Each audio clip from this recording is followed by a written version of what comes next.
참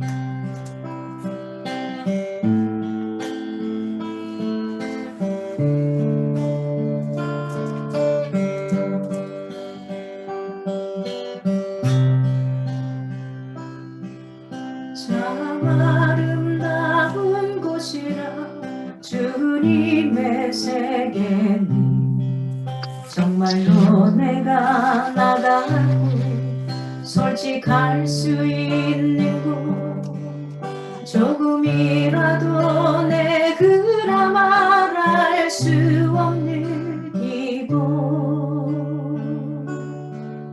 이곳은 바로 주님의 세계라.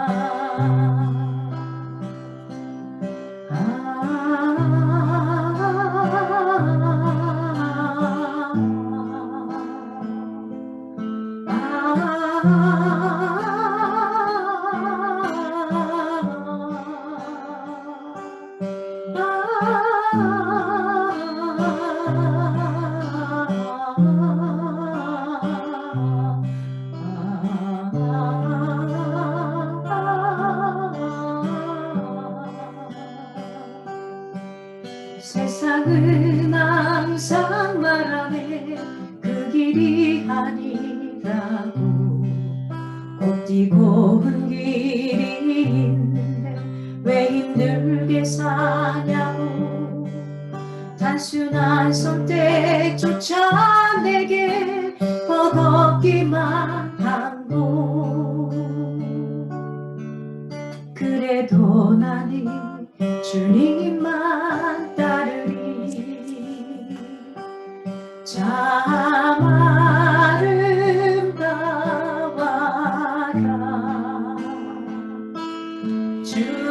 주님의 세계는 저 솔로몬의 호보다 더 고운배가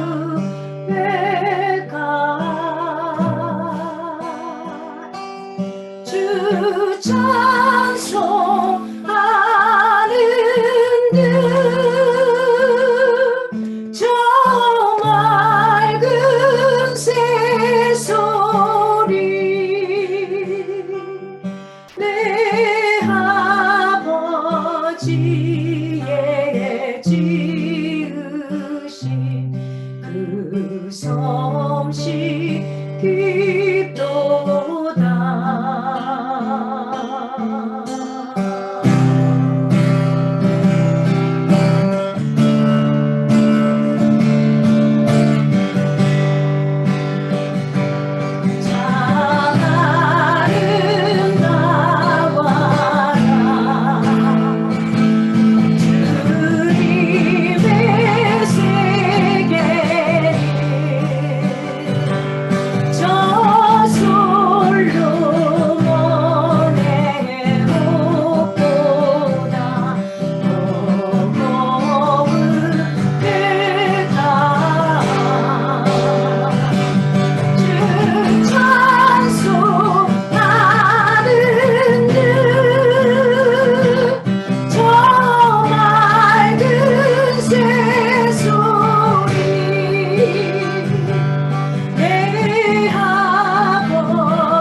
나는 계속 걸어갑니다. 수없이 넘어져도 사람들의 방향과는 조금 다르다 해도 내가 가는 길이 주가 가르쳐준 길이니 이곳은 바로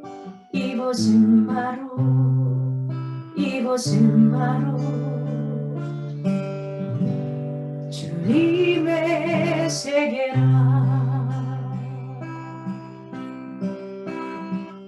나는 계속 걸어갑니다. 수없이 넘어져도 사람들의 방향과는 조금 다르다 해도 내가 가는 길이 주가 가르쳐준 길이니 이곳은 바로 이곳은 바로 이곳은 바로 주님의 세계라. 아멘. 아멘. 하나님이 만드신 세계를 같이 좀 나눠보고 싶었습니다. 세상 사람들이 많을 때는 하나님과 함께 걷는 이 길이 영 아닐 때가 많을 겁니다. 그런데요, 저는 제가 그렇게 많은 세월을 하나님과 걸어보진 않았지만 그래도 꽤나 오랜 세월을 못해는 아니지만 살아왔는데요. 사람들이 생각하는 길과 약간은 다른데 그 길이 맞더라고요. 지금껏 제가 걸어온 길로 봐서는요. 그런 길들을 우리 성도들도 함께 힘들고 어렵지만 조금은 불편할 수도 있지만 우리가 그런 세상을 만들고 펼쳐나갈 때 더 멋진 세상이 되지 않을까 이런 생각들을 해보게 됩니다. 저희가 오늘 함께 보실 말씀은 요한복음 2장 1절에서 11절 말씀입니다. 요한복음 2장 1절에서 11절 말씀입니다.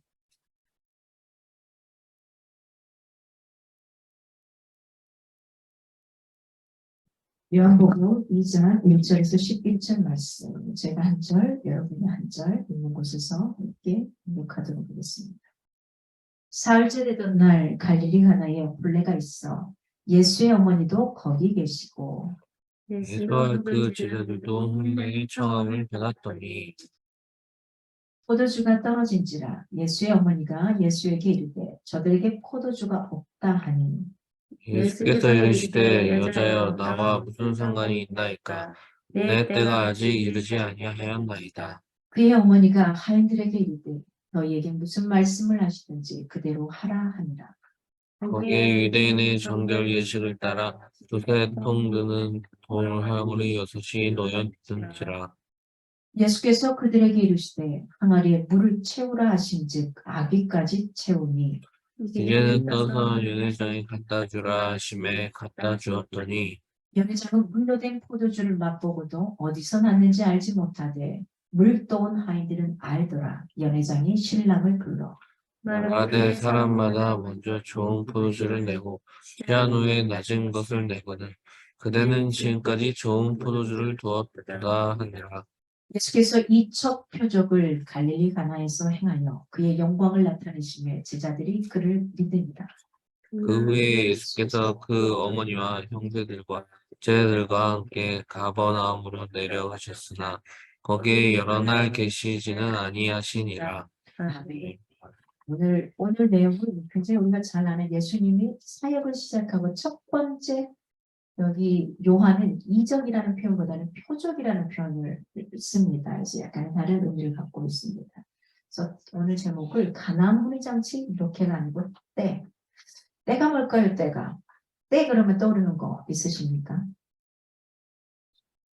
때 하면 떠오르는 게 없으십니까? 받아쳐 주셔야지.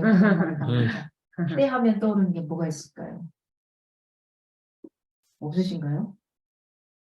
때. 저는 막 떠오르는 게 있는데 제목을 쓰면서 혼자 웃었습니다. 때 하면 떠오르는 게 뭔가 때. 네. 네. 때요. 테리 타월 떠오르지 않으시나요? 테리 타월. 때. 우리가 보통 생각하면 그때를 많이 생각하게 돼요. 과거에는 꼭 때를 미뤄야만 되는 거 같아요. 각질을 제거해야지만 뭔가가 될 것 같았어요. 근데 어느 순간부터는 각질 제거보다는 그냥 각질을 굳이 제거하지 않아도 된다 그러더라고요. 피부를 너무 많이 벗겨내가지고 건조해지고 안 좋아진다는 사실입니다. 그래서 뭐 이런저런 거요. 이태리 타월을 생각할 수 있는 그때도 있고 그 다음에 여기서 말하는 시간이죠. 시간이라는 때입니다. 이때가 언제이냐 이거죠. 놀 때가 있으면 일할 때도 있어야 되는 거고 자 농부가 씨앗을 뿌렸으면 그걸 거둘 때도 있어야 되는 거고 그 다음에 어떤 일을 시작했으면 마무리 짓는 때도 있어야 되는 거고 이런 때 시간이라는 게 필요하죠. 여러분 각자에게 시간의 때는 다 다릅니다. 똑같이 돌아갈 수는 없어요. 어떤 사람은 동남아 같은 데는 뭐 이렇게 학교를 다 잘 나오고 이런 게 아니고 또 가난하기 때문에 보통 10대에 결혼을 많이 합니다. 할 수밖에 없는 상황들이죠. 사회적인 문화적인 상황들이. 그들에게 때는 10대 중후반부터는 결혼을 할 준비를 하고 그렇게 해서 남자를 찾고 여자를 찾고 하는 요 시기가 되는 거고요. 그런데 선진국에서는 그러지 않죠. 남자고 여자고 다 할 일들이 많다 보니까 그 일을 하지는 않습니다. 그래서 시간이 점점 가죠. 지금 우리나라의 결혼 정년기는 제가 최근까지 알기는 33.8? 뭐 이 정도인데 33세에서 34세 여자하고 남자하고 정년기가 조금 다릅니다만은 그 정도 33세에서 36세 이 사이로 지금 결혼 정년기가 됐어요. 근데 그때도 잘 빠르다 이런 느낌이 들어요. 요즘에는.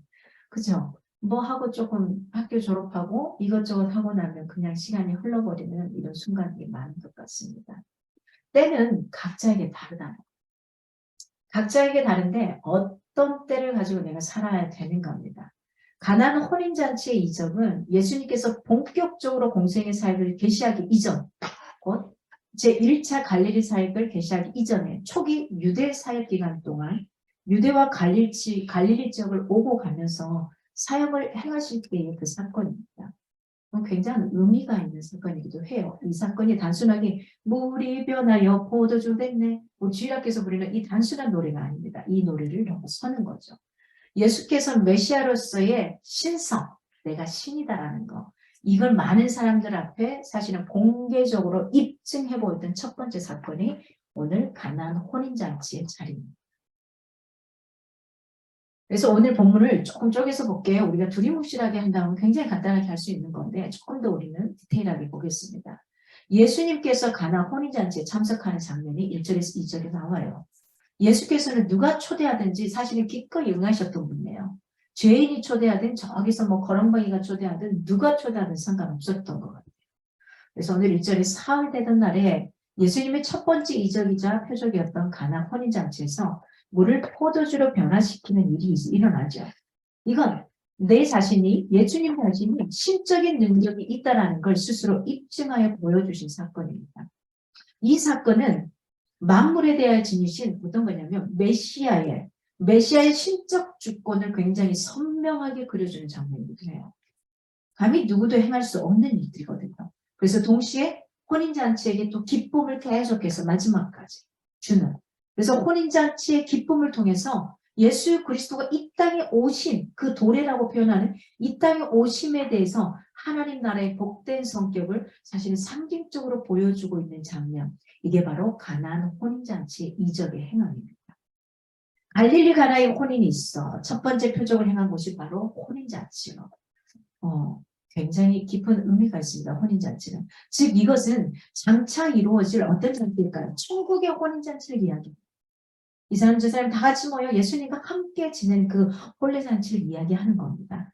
사람들이 초대받아 그리스도께서 값없이 베푸시는 그 구속의 은혜를 마음껏 누리게 될 것을 암시하는 그래서 효과를 지니고 있는 장면이 바로 오늘 가나안 혼인잔치의 이야기입니다. 즉 예수님께서 혼인잔치를 계기로 자신은 어떤 메시아 되심을 드러내심으로써 자신이 결국은 뭘까요? 하나님 나라의 기쁨이자 희락이라는 거예요. 끝까지. 기쁨이 사라질 것 같은 이 장면 가운데 물이 변화해 포도주로 만들어주는 그 끝까지. 사람들이 흥청망청하는 그때에도 그 기쁨을 놓치지 않게 마지막까지 해주시는 그걸 보여줌으로 인해서 하나님 나라에서 희락, 기쁨의 원천이 되는 게 바로 예수 그리스도라는 걸 보여주고 있습니다. 예수의 어머니도 거기 계십니다. 보니까 예수님도 가 있고 예수님 어머니도 가 있어요. 아하, 아마 친척인 것 같습니다. 이때 당시에는 우리도 지금도 그렇습니다만 지금은 좀 뭐 거의 아니죠. 예전에 집에서 혼례를 하고 이럴 때는 친척들은 다 와서 같이 일을 도와주잖아요. 음식도 담당하고 뭣도 담당하고 이것도 담당하고 저것도 담당하고 장례 난 것처럼 다 동일하게 그랬던 것처럼 그리고 여기서 그 포도주가 떨어진 것을 예견하고 걱정하고 거기에 대해서 채우려고 했던 이 어머니, 예수님의 어머니 마리아를 통해서 알 수 있는 건 좀 가까운 친척인 것 같아요. 그래서 많은 힘을 주고 가져가는 이런 쪽입니다. 당연히 예수님은 당연히 그 자리에 갔을 거고 어머니는 계속해서 머물러 있었던 거고요. 그래서 음식 대접하는 이쪽에서 이 일을 하고 있었던 것 같아요. 주님은 가만히 앉아서 도움이 필요한 사람들에게 자신을 초대하도록 기다리는 분이 아닙니다. 늘 말하지만 예수님은 우리 하나님은 우리를 직접 찾아오셔요. 우리를 직접. 그래서 여러분이 어떤 사람인가 보다도 내가 어떤 사람인가가 아니라 누구냐면 예수님에 대한 태도가 내가 어떠한가가 중요합니다. 그분을 신뢰하고 믿고 따라가는 자인가 아니면 내가 한번 실험하고 실험해보는 그런 자인가 이렇게 가는 겁니다. 오늘 2절에 혼인의 청함을 받았더니 굉장히 가까운 친척이라는 게 이런 구조들을 통해서 알 수가 있어요. 믿지 않는 세상 영혼들을 천국으로 인도하는 데는 사실 얼굴에 지옥의 심연을 그리고 있는 사람이 아니라 천국의 모습을 비치고 있는 사람. 이게 적합하겠죠. 교회라는 것은 어떻습니까? 누구라도 찾아와야 돼요. 사실은 도움을 청하고 위로를 받을 수 있는 그런 어떤 사랑이 있는 곳, 그런 인자함이 있는 곳, 그런 긍휼함이 있는 곳. 이게 본래 우리 교회의 역할이지. 근데 사실 누구나 도와준다. 솔직히 전 자신 없습니다. 왜냐하면 누구나 도와줄 수 있어요. 정말 가난하고 힘들고 어려운 자들. 근데 요즘에는 사기치는 분들이 워낙 많다 보니까 그 마음이 때로는 사그러질 때가 있어요. 지하철 역사에서 저거 진짜 아닌데 이런 부분들이 느껴지면 사실은 그냥 도와줘야지. 그래도 도와주자 하다가 또 마음에서 이건 아니잖아. 이런 마음들이 왔다 갔다 합니다. 교회를 쫓아오는 여러 가지 그분들도 마찬가지고요. 저도 이제 교회를 정식으로 설립하다 보니까 이 전화번호가 막 전국에 알려져가지고 막 여기저기서 전화가 와요. 장애인 단체, 뭔 단체, 어떤 단체. 우리 예배에 상관이 없이 막 전화들이 와요. 그래서 죄송합니다. 저희가 이제 시작하는 단계였어요. 뭐 이렇게 말을 하면 그 상관이 없어요. 그분들은. 자신들의 곡을 취하기 위해서 계속해서 이야기를 합니다. 죄송합니다. 좀 상황이 되면은 그때 다 이렇게 들어드리도록 하겠습니다. 하는데 그런 것 같습니다. 그래서 어디까지 어떻게 해야 되는지 사실은 이걸 판단하는 자체가 참 웃기기도 합니다. 하지만 교회가 지녀야 될 진정한 것은 그들이 진짜 어렵고 진짜 그렇다면 도와줘야 되는 게 마땅한 겁니다. 내 것을 쪼개서 우리 걸 쪼개서 주는 거고요. 그래서 우리도 형편이 어렵지는 않습니다.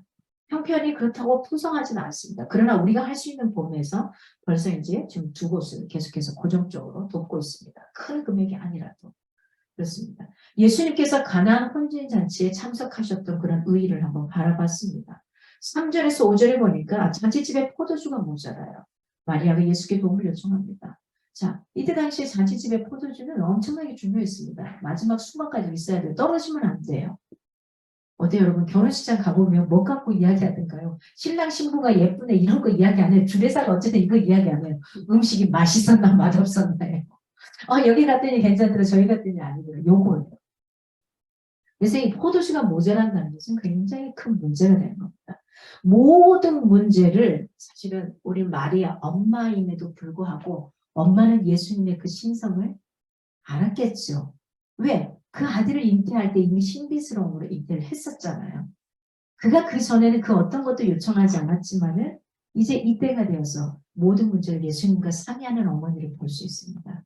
우리도 이 자세를 가져야 돼요. 내가 해결할 수 있어요. 내 옆에 있는 남편이, 내 옆에 있는 아내가, 또는 내 옆에 있는 누군가가 해결해 줄 수 있어요. 그러나 그건 2차적인 거고요. 1차는 우리가 분명히 하나님께 먼저 기도하시기 바랍니다.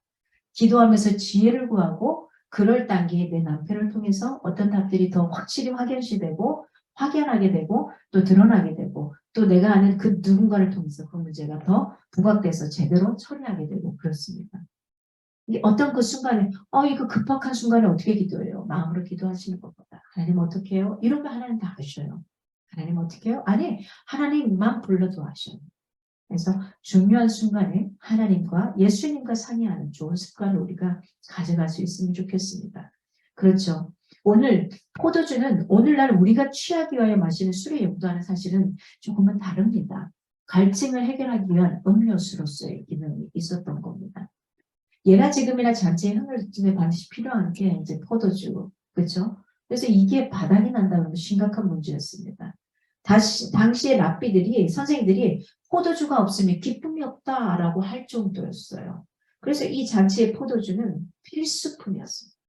그러니까 어느 정도의 손님이 올지 모르지만 떨어지지 않아요. 손님이 설사 작다 그래도 어때요? 굉장히 많이 마시는 사람이 있으면 이거 감당하기 힘들잖아요. 근데 그런 순간이에요. 이때 당시에 뭐 그릇들이 크게 많이 있는 것도 아니고 저 멀리에서부터 옵니다. 제가 보니까 제 조카가 말레이시아, 이게 제 조카 사이가 말레이시아입니다. 말레이시아인데 이 친구 결혼식에 멀리 친척들, 일가 친척들, 보지 못했던 흩어졌던 친척들이 모이는데 600명이 모였습니다. 그러니까 연회장에 저녁에 연회장 결혼식에는 진짜 가까운 식구들만 모이고요. 저녁에 이제 그 연회를 베푸는데 600명. 그것도 초대장 받은 사람만 600명. 그 외에는 얼마나 많을지 몰라요. 그러면 요때 당시에도 이거 한 번에 엄청나게 사람들이 몰려들었을 거예요. 그러면 어느 정도 뭐를 얼마나 준비를 해야 되는지 모르는 거거든요. 이게 이런 상황입니다. 그 가나안 혼인잔치에서 포도주가 떨어졌다는 것은 세상 물질에 주는 어떤 쾌락, 기쁨에는 분명한 뭐가 있다는 걸까요? 한계가 있다는 걸 또 이야기하고 있습니다. 이건 한계가 있어요. 어떻게 될지 몰라요. 아무리 채워도 채워지지 않을 수가 있어요. 마리아는 당시의 상황을 예수께 일러줘요. 예수께서 아직 자신의 신부를 드러내서 본격적으로 활동하시기 이전이잖아요. 근데 이 엄마는 알잖아요. 알고 있기 때문에 부탁을 해요. 그래서 다소 애매하게 설명을 해나갑니다. 그러니까 어쩌면 예수님이나 이 마리아는 이 결혼식장의 친척과는 좀 굉장히 친밀한 가까운 이런 단계인 것 같습니다. 결혼잔치를 하는 집이 예수님과 친척관계였고 또 마리아에게는 큰아들이었고 예수님이 그렇잖아요. 어머니로서는 자연스럽게 큰아들에게 또 도움을 요청할 수밖에 없는 상황이거든요. 그리고 마리아가 예수께서 잉태됐던 어떤 그 순간들, 탄생했던 순간의 특별한 경험들 이걸 다 갖고 있었잖아요. 그래서 내 아들은 뭔가 좀 할 수 있을 것 같아 라고 요청하는 겁니다. 그런데요, 이 문제는 마리아의 문제가 아니라 예수님의 몫이 되었던 겁니다. 이것이 예수께서 자신을 세상에 나타내는 계기가 되는 거죠. 첫 번째, 어째 이런 일이 이거죠. 술 취하고 그 자리에 있었던 사람들은 모르지만 누구는 알까요? 마지막 부분에 나오는 물을 떠다가 놓은 그 하인들은 알고 있거든요. 그들의 입에서 입으로 나가지 않겠습니까? 그들이 이렇게 해서 이렇게 됐습니다라고 나가지 않겠냐고요. 그들이 직접 목격했기 때문에. 예수 그리스도는 우리가 언제든지 만나서 사실은 내 문제를 의논하고 해답을 구할 수 있는 유일하신 분이에요. 제가요, 저희 그 엄마에게 미안하지만 제가 어떤 문제가 발생해서 문제를 내놓으면 거기에 대해서 억울함과 안타까움과 너까지 이런 건 돌아와도 해결이 잘 안 되는 걸 많이 경험했습니다. 해결해 주지 못하는 게 너무 많아요. 근데요, 제가 인간적으로 내 부모도 내 사랑하는 사람들도 해결하지 못하는 것을 하나님 앞에 내놓았을 때는 굉장히 거뜬하게 해결되는 것들을 많이 경험하게 됩니다. 여러분, 진짜 하나님께 여러분의 모든 문제에 의논하고 답을 구할 수 있기 원합니다. 하나님의 시간표에 따라 생각하는 사람들이 굉장히 큰 일을 합니다. 이게 때죠. 그런데 사절에 이렇게 말해요. 예수님의 어머니가 예수님께 말했습니다.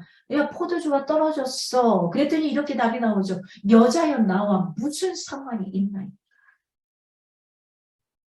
나와 당신의 관계가 없다는 의미가 아닙니다. 나와 당신에게 있어서 그 일이 관계없다는 거예요.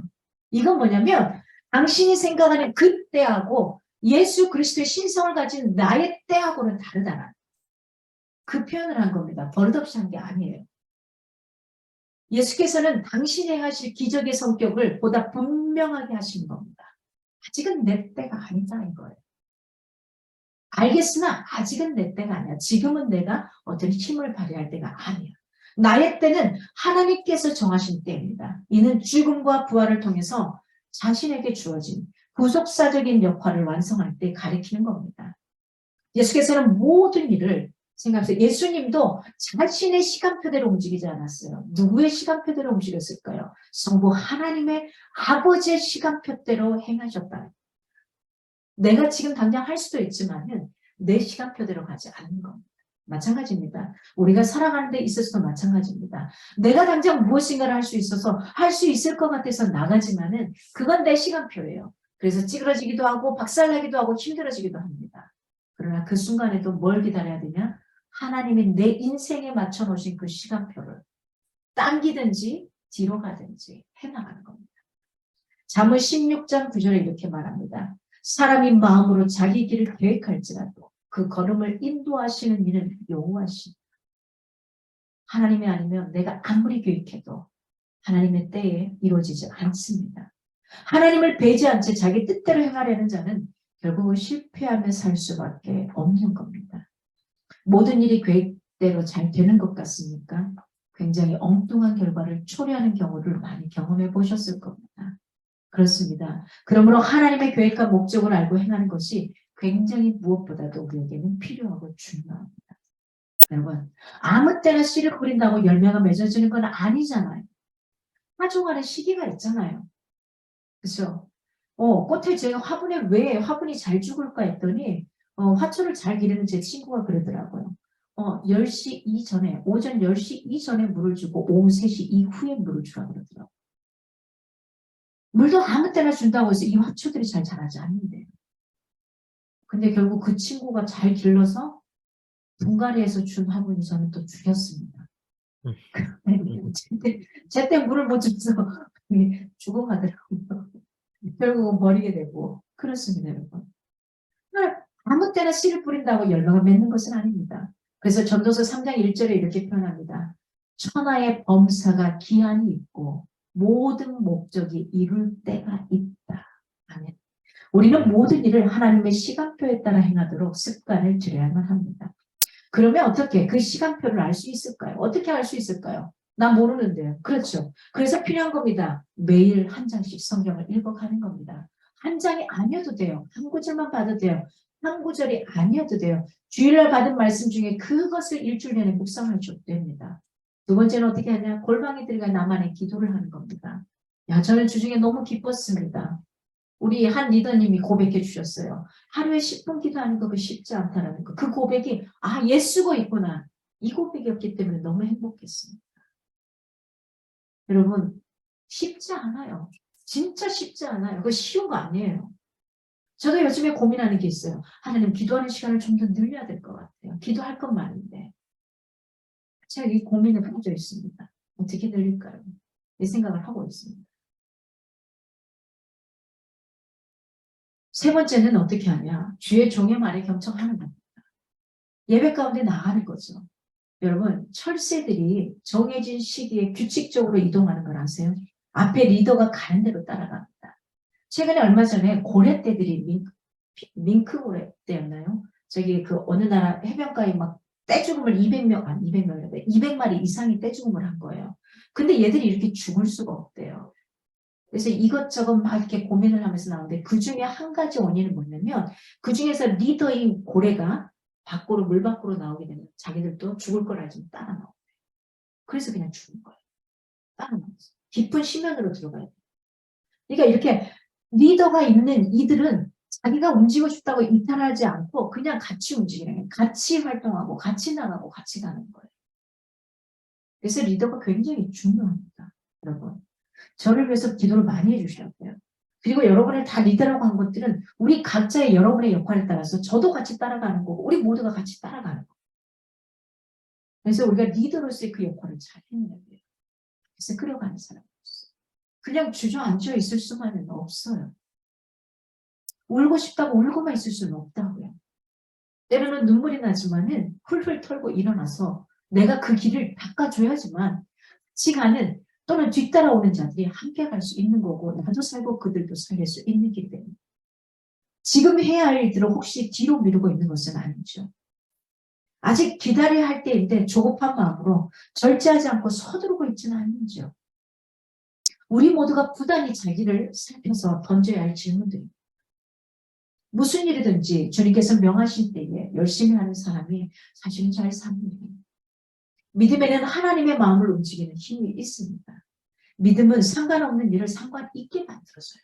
그렇잖아요. 저 사람 나하고 상관없는데 저 사람 나를 신뢰해 주니까 왠지 저 사람한테 모든 게 다 가게 돼 있어요. 그런 경험 해보시잖아요. 믿음은 아직 도달하지 않을 때라도 도달하게 만들어줍니다. 그래서 그 시기를 당겨주는 거예요. 아무 상관이 없는 일이라도 믿음으로 주님께 가지고 나왔을 때 이것은 주님의 일이 되는 거예요. 내 일이 아니에요. 주님께 가져가는 순간, 주님의 십자가 앞에 내려놓는 순간 이건 내 것이 아니라 하나님 일이 돼서 하나님이 해결해 주시는 겁니다.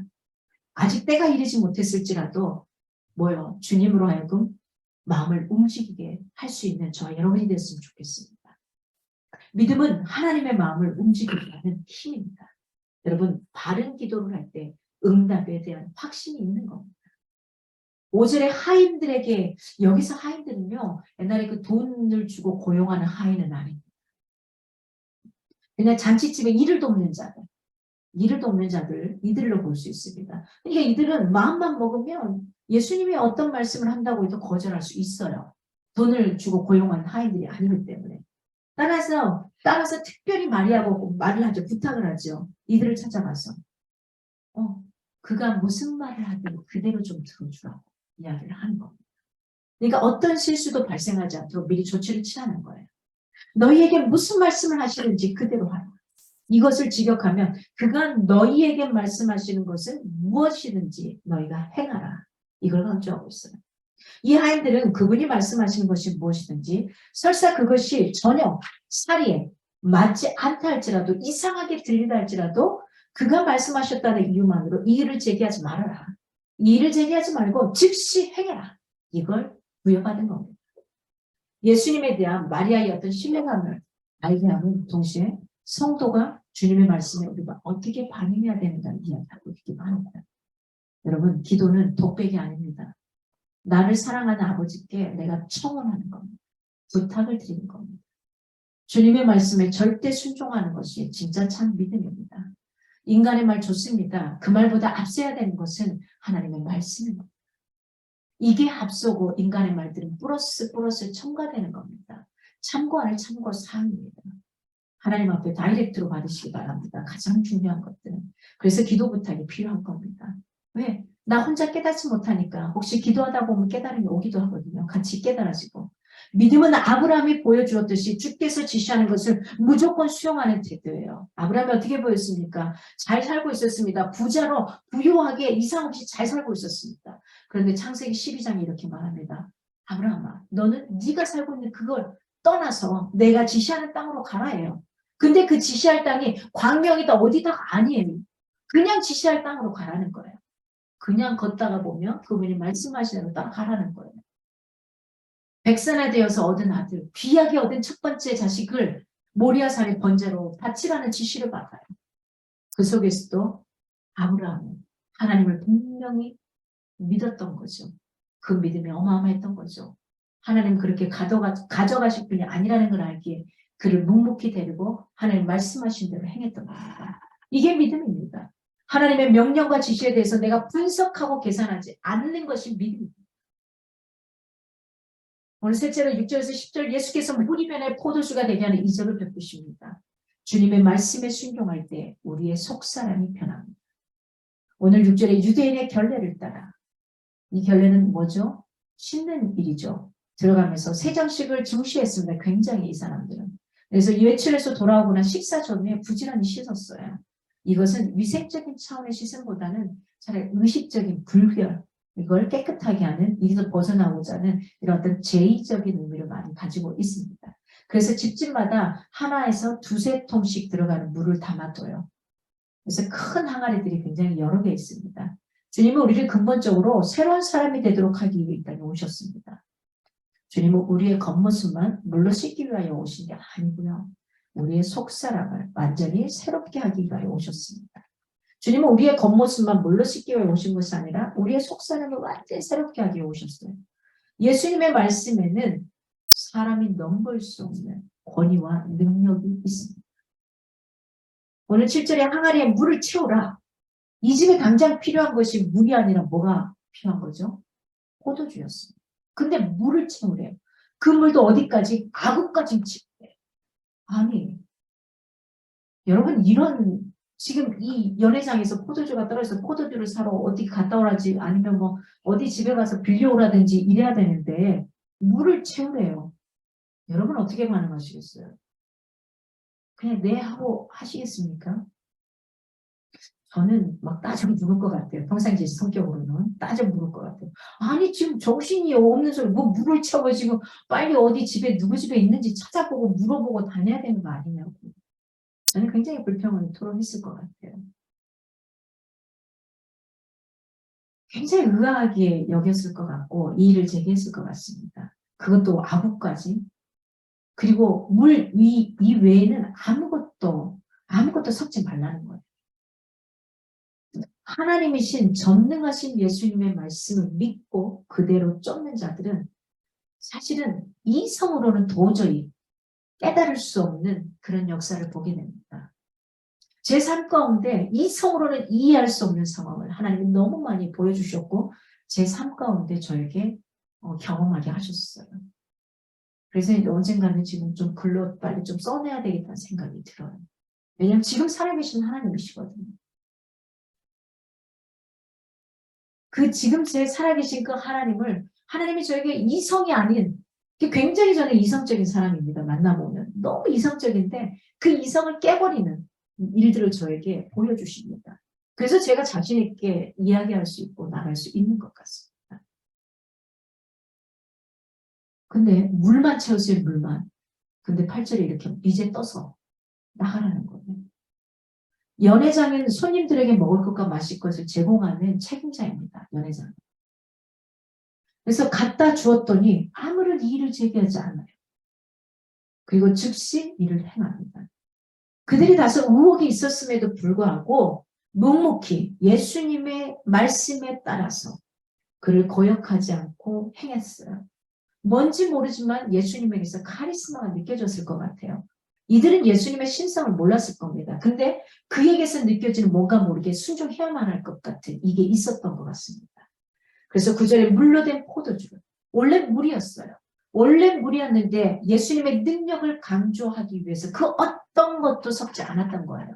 섞으면 어때요? 아, 저게 희석을 시켜서 이렇게 된 거 아니야? 이럴 수도 있거든요. 그래서 아무것도 섞지 않았습니다. 사도 요한은 연회장의 자각 능력의 한계를 강조하기 위해서 연회장은 나중에 가져온 포도주가 맛이 굉장히 뛰어나더라. 아주 뛰어나더라. 훨씬 뛰어나더라. 이걸 이야기하는 겁니다. 보통 술에 취해 있잖아요. 그때 되면 거의 끝나갈 때쯤 되면은. 근데 훨씬 더 뛰어나더라. 혀의 감각이 사라졌기 때문에 사람들이 처음엔 좋은 거 내놓고 뒤에 가면 갈수록 안 좋은 걸 내놓을 수 있거든요. 근데 그렇지 않았다는 거예요. 이건 뭡니까? 예수님의 초자연적인 능력에 의해서 물로 만들어진 포도주라는 사실. 사람들은 몰랐지만 하나님의 그 능력이 드러나기 시작하는 거예요. 근데 누구는 알았을까요? 누구는 알았을까요? 물을 채운 하인들은 알았습니다. 하인들은 그 맛을 볼 수는 없었어요. 그러나 그들은 이게 어디서 온지 분명히 알았어요. 예수께서 하신 일을 직접 목격하신 이들이었습니다. 우리가 하나님께 구하여 받는 것들은 사실은 언제나 가장 좋은 거라는 신뢰를 잊지 않길 바랍니다. 지금 순간이 내가 보기에 고통스럽고 힘든 순간이라 할지라도 지금 이 순간이 하나님 나에게 주신 가장 최상의 순간이라는 걸 잊지 않았으면 좋겠어요. 지금 내가 이러고 있으면 안 되는데 지금 왜 이러고 있지? 하는 그 순간마저도 하나님이 나에게 필요한 가장 중요한 순간이라는 거 이걸 놓지 않았으면 좋겠습니다. 10절에 무엇이 필요하다고 느끼거든 직제 말고 하나님께 구하라는 겁니다. 주님을 믿는 믿음이 경고해야 그분의 약속들도 신뢰할 수 있습니다. 우리는 믿음을 자랑하면서도 하나님의 계산법이 아닌 사실은 인간의 계산법이 의존하는 경우 너무 많습니다.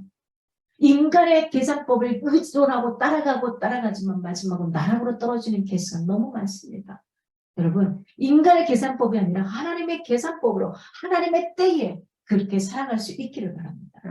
오병이의 이적을 보면 어떻습니까? 인간적인 관점으로는 말도 안 되는 거잖아요. 어린아이 혼자 먹기도 작은 물고기 물고기 2마리와 보리떡 5개예요.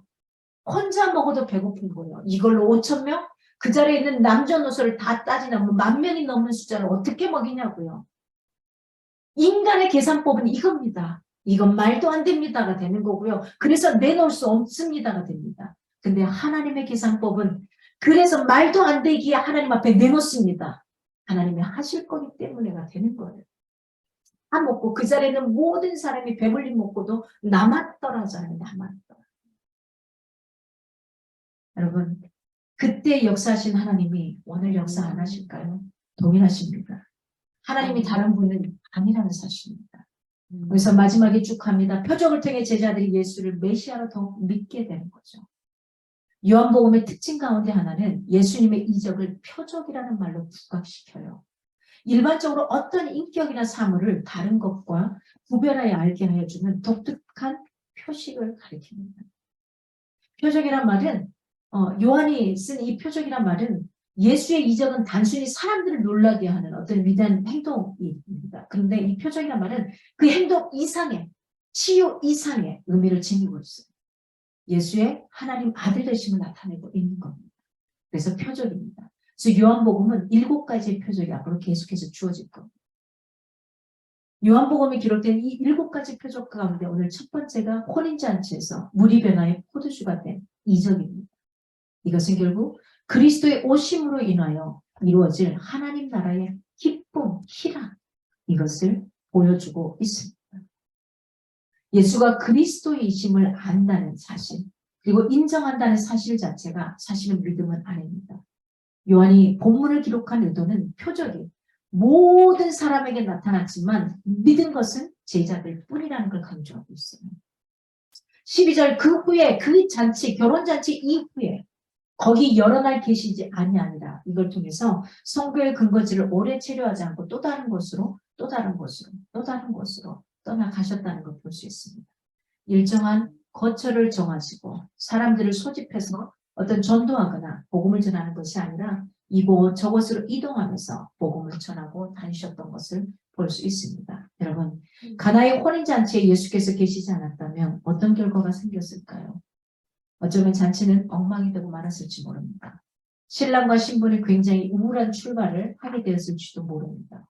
우리는 예수님과 함께 하게 된 것을 최고의 축복으로 여기고 감사할 수 있어야 합니다. 그리고 언제든지 모든 문제를 누구와 그분과 상의하는 게 습관이 되도록 해야 합니다.